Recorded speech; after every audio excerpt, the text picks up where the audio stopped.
Let's jump right into this explainer. Today, we're tracing the incredibly dramatic cause and effect between the massive productivity of industrial capitalism and the intense social upheavals it triggered. We live in a world entirely defined by industrial output, but to truly understand how we got here, we have to look past the humming machinery and look directly at the human experience. Think about it. We live in an era of ridiculous abundance. We literally have so much stuff that we have to rent extra spaces just to store it all.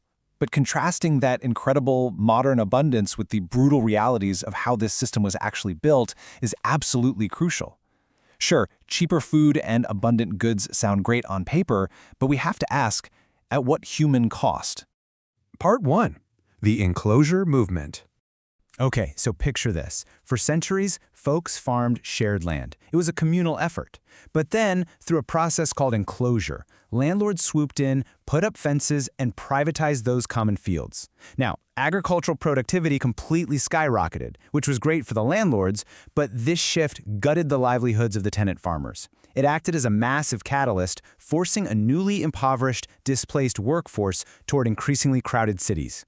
And the sheer scale of this rural exodus was staggering. To put it in perspective, back in 1520, a massive 80% of the English population worked the land.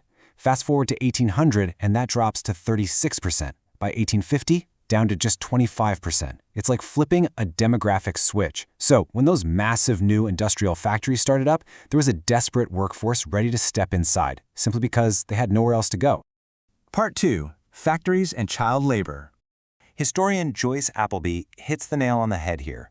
She defines industrial capitalism as an economic system relying on the investment of capital in machines and technology to increase the production of marketable goods. The key takeaway? This specific brand of capitalism was ruthlessly focused on maximizing efficiency and churning out products above all else. But here's the dark side. That obsession with efficiency carried a severe, real-world human cost. The days were unimaginably long, arduous, and completely mind-numbing. Wages were kept rock bottom, and the factories were miserably unsafe. And tragically, this is when child labor became widely normalized. It meant the very workers creating this unprecedented explosion of wealth were barely surviving in abject poverty. Part 3. The French Socialist Response. You often hear defenders of capitalism argue that free markets are just natural, right? Like, if you just leave humans alone, we naturally trade and compete. Well, socialism, which sparked as an intellectual reaction over in France, made no pretense about being unguided nature.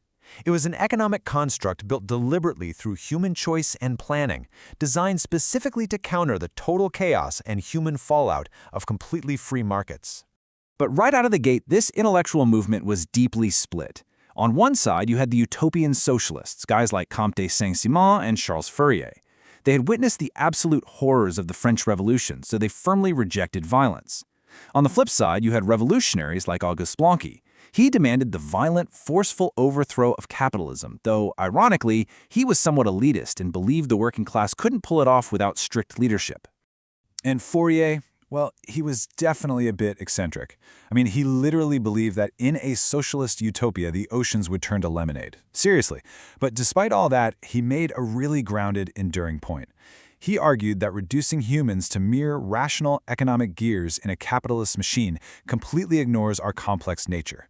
We have deep, human desires that go way beyond basic financial self-interest. Part 4. Marx and Class Struggle.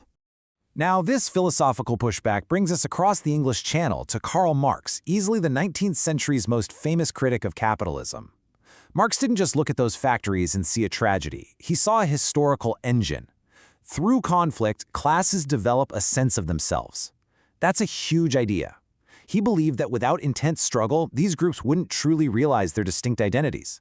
The conflict itself creates class consciousness.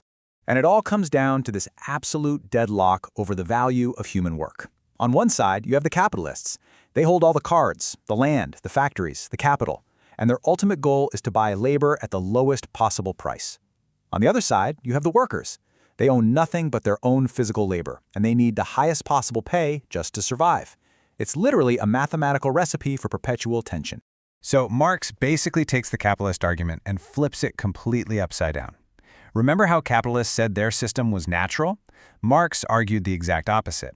He claimed that humans are fundamentally social animals, built for egalitarian collaboration. His ultimate critique was that capitalism is the system violating human nature by replacing our natural shared collaboration with relentless, artificially imposed conflict. Part 5. The continuing economic debate. We have to be completely impartial here and acknowledge the historical reality. Despite that brutal, difficult start, and despite all the intense theoretical pushback, industrial capitalism fundamentally transformed global living standards for the better. When it comes to generating sheer material well-being, innovation, and vast access to goods and services, capitalism absolutely dominated the economic landscape of the 19th and 20th centuries. But it wasn't a winner-take-all scenario.